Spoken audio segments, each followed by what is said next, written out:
Good afternoon, ladies. And as one of the senior women in the White House, I would like to welcome you here and thank our wonderful Omarosa for setting this event up. Now, very few people...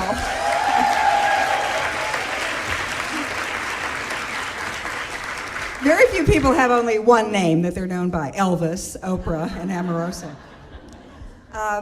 I'm really thrilled to have the opportunity to introduce to you one of the people in the White House who does the most for women, and that is the Vice President.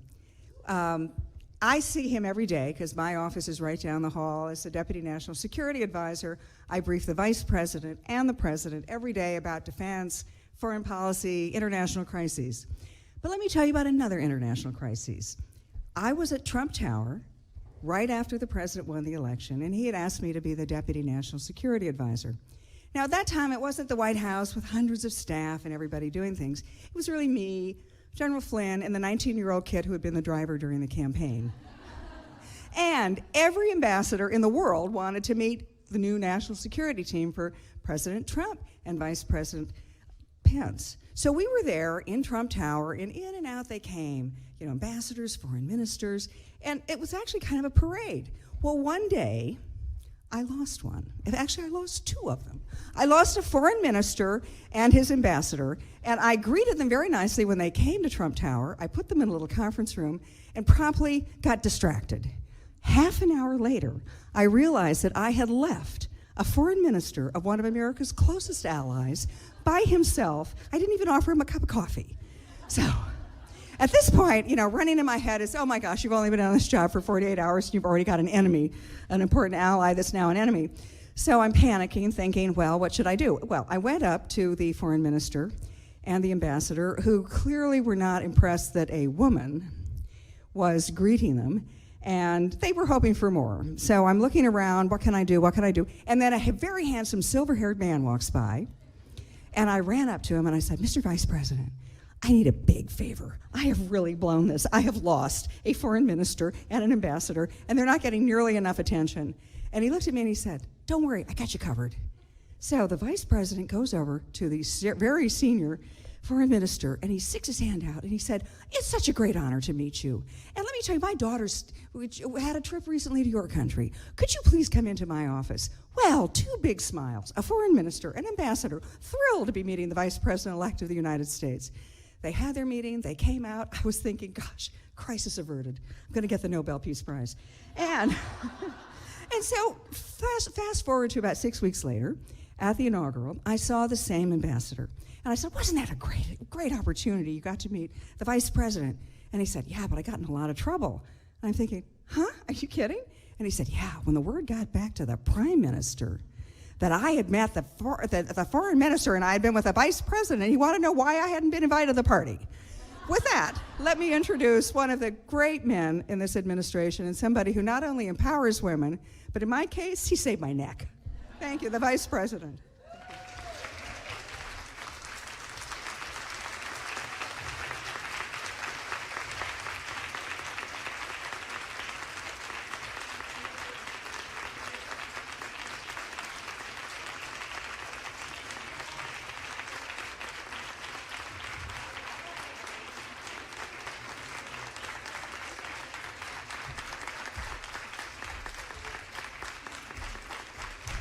Thank you. Thank you all. Thank you all. Thank you. Thank you, KT, for that memorable introduction. And thank you, KT, for your great leadership on the airwaves and in this administration. We're so grateful to you.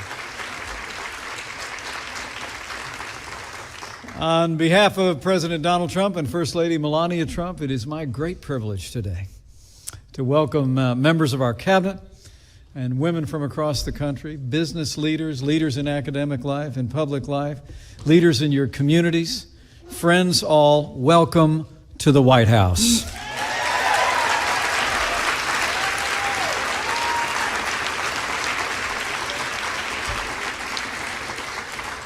And it's great to be here during Women's History Month, isn't it?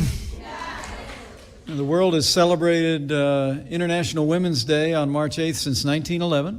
It was in 1980 that President Jimmy Carter declared the week of March 8th National Women's History Week, and 6 years later, the National Women's History Project successfully petitioned Congress to expand National Women's History Week into the entire month of March.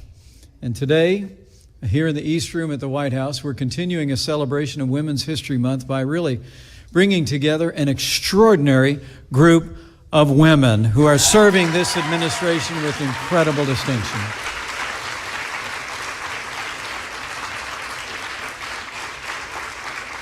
We welcome you all to this Women's Empowerment Panel. This event is really the tail end of a month that culminates in a series of activities where President Trump has sought to honor women's contributions to the United States of America. He's held multiple listening sessions dedicated to finding solutions to the unique challenges that women face in the workplace and in running businesses. He signed legislation promoting education and employment for women in the sciences in areas that we've been historically underrepresented. He signed a proclamation declaring that women's, quote, contributions to our nation's life, culture, history, economy, and families have shaped us and helped fulfill America's promise. The truth of this statement is evident for all to see. This may be Women's History Month, but the fact is that women in America make history every single day.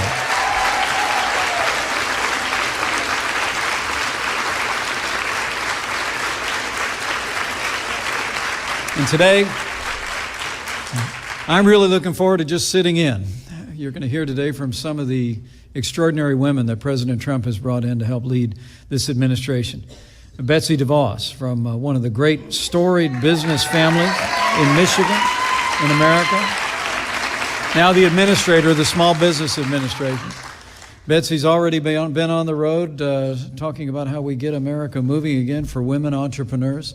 And of course, one of my two daughters' favorites, she was a governor. Now she is the United States ambassador to the United Nations. Nikki Haley is with us today.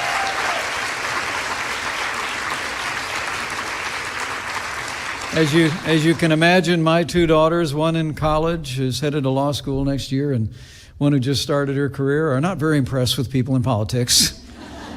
But both of them said to me a few years ago when Nikki passed through a challenging time in the life of her state, they said, that Nikki Haley is really cool. And we are so honored to have you in this administration. And the new administrator of the Center for Medicaid and Medicare Services, and a Hoosier, Seema Verma, is with us today.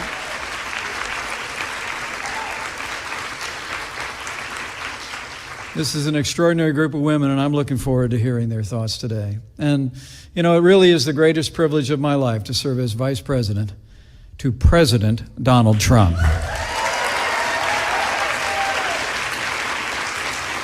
This is a president who has advanced the interests of women and relied on women leaders at crucial moments throughout his career, like when he named a woman to lead his campaign for president, and Kellyanne Conway became the first woman in American history to lead a successful presidential campaign.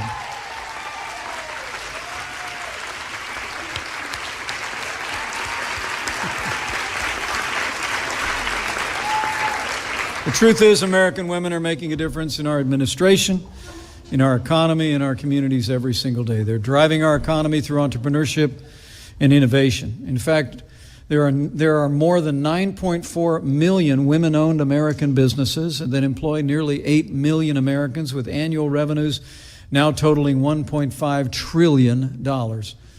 American women, no doubt inspired by the leaders like those gathered in this room today, are also graduating from college and post-secondary education in record numbers.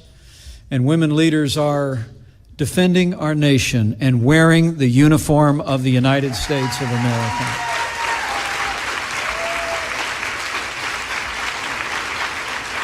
I'm proud to say my wife Karen has actually spent this month at the direction of Mrs. Trump, highlighting the service of women in our armed forces and the spouses that support men in armed forces.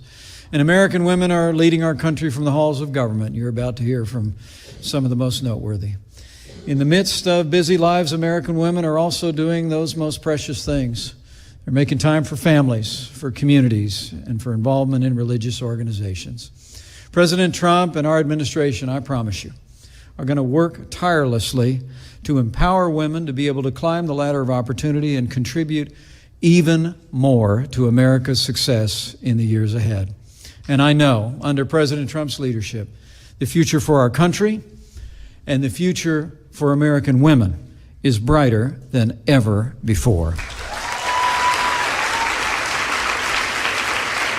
So one of those great leaders. I'm going to invite to the podium another great American leader in public life who will be our moderator today. Join me in welcoming the Attorney General of the great state of Florida, Pam Bondi.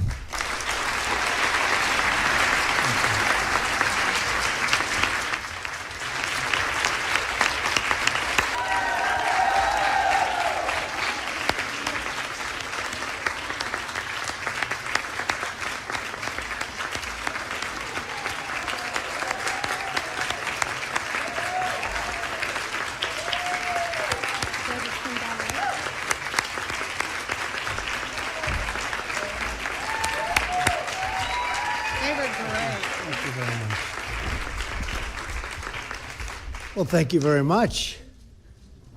What an amazing audience this is. So many young faces that represent the future of leadership in our country. So true. Melania and I are deeply honored to join you. And Melania, thank you for being here.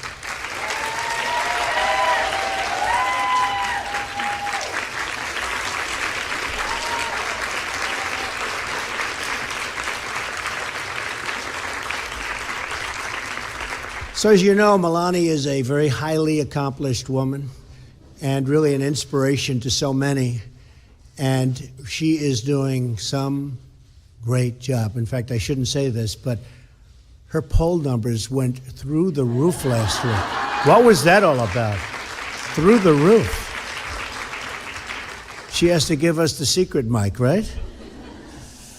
Anyway, I appreciate it very much. My cabinet is full of really incredible women leaders. Administrator Linda McMahon, who's been a friend of mine for a long time. Long time. She's done an incredible job in business, by the way. Administrator Seema Verma, Secretary Betsy DeVos, and, of course, my good friend from South Carolina, who is a very tough competitor, I want to tell you, Nikki Haley, Ambassador. She's doing fantastically well. And we're also joined, of course, by Florida Attorney General, highly respected Pam Bondi. So I want to thank you, Pam. Thank you. Elaine Chao, our Secretary of Transportation, who's a real expert. You know, she was Secretary of Labor, but she said, I really wanted to be Secretary of Transportation. That's her real expertise, and she's doing incredibly. She would have been here, but she's celebrating the 50th anniversary of the Department of Transportation right now as we speak. And we're going to work on infrastructure, and we are going to put up one of the big and great infrastructure bills of all time. We're going to get our infrastructure fixed in our country, and we're going to rebuild our country, and that's what we need. Lots of jobs also. And I want to thank Ford. You saw their big announcement yesterday, and so many others are announcing tremendous numbers of jobs. They're not leaving our country anymore, folks. They're not leaving. They're staying, and they're building right here. So we really have these incredibly strong and dedicated leaders, and they're with me, and they're with us. And I'm very happy about it, and I want to thank you as being representative very much of our group. Thank you all very much. Thank you. And I'm so proud that the White House and our administration is filled with so many women of such incredible talent. This week, as we conclude Women's History Month, we honor a great woman of American history. Since the very beginning, women have driven, and I mean each generation of Americans, toward a more free and more prosperous future. Among these patriots are women like the legendary Abigail Adams, right?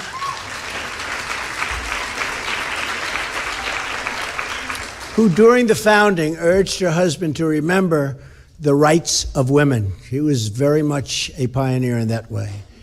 We've been blessed with courageous heroes like Harriet Tubman, who escaped slavery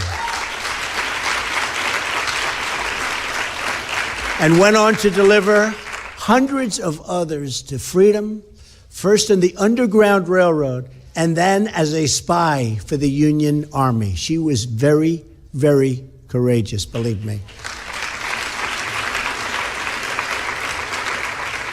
And we've had leaders like Susan B. Anthony. Have you heard of Susan B. Anthony? I'm shocked that you've heard of her. Who dreamed of a much more equal and fair future. An America where women themselves, as she said, helped to make laws and elect the lawmakers. And that's what's happening more and more.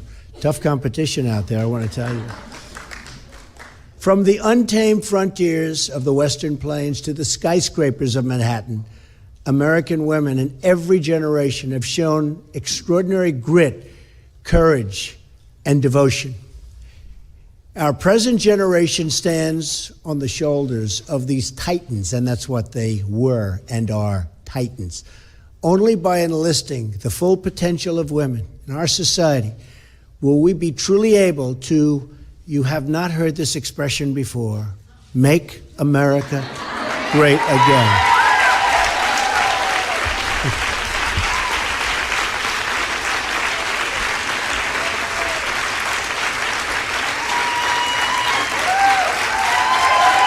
Good expression.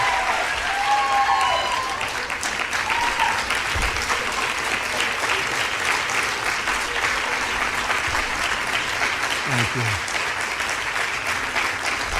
Thank you, everybody. Thank you. It's been a lot of fun. And we didn't get that one from Madison Avenue, right? My administration will work every day to ensure that our economy is a place where women can work, succeed, and thrive like never before. That includes fighting to make sure that all mothers and all families have access to affordable child care.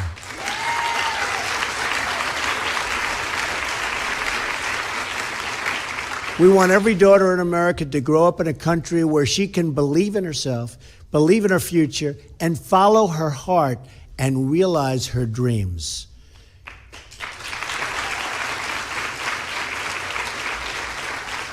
And we want a country that celebrates family, that celebrates community, and that creates a safe and loving home for every child. Every child. That's what we want.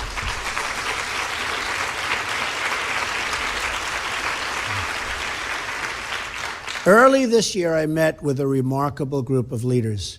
They were women entrepreneurs from all across the country. They started their businesses from absolutely nothing and today have grown them into successful enterprises that employ hundreds and, in certain cases, even thousands of people. Just think of what our country could achieve if we unleashed the power of women entrepreneurs nationwide. Think of that.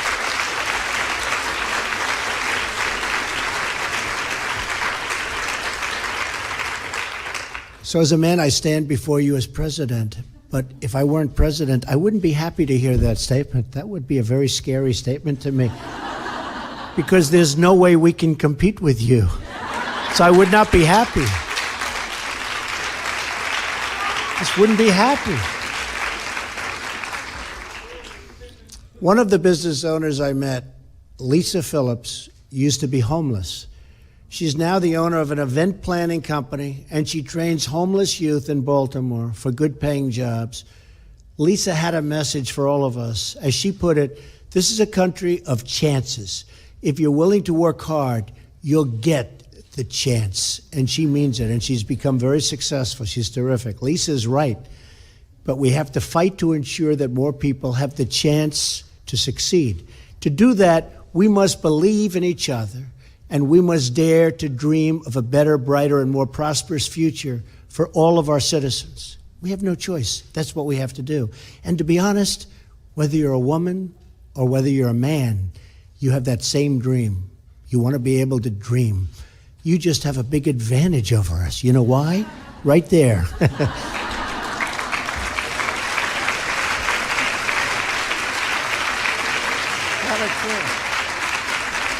a lot of truth to that, Mike, right?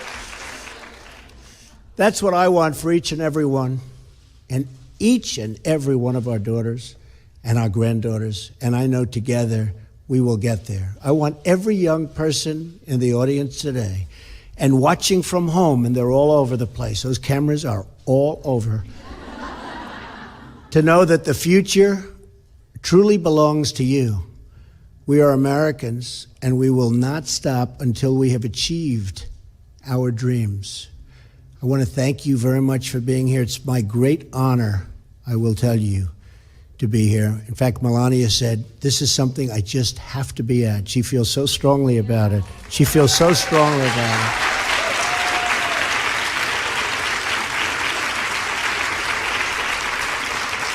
it. So thank you. God bless you, and God bless America. Thank you very much. Thank you.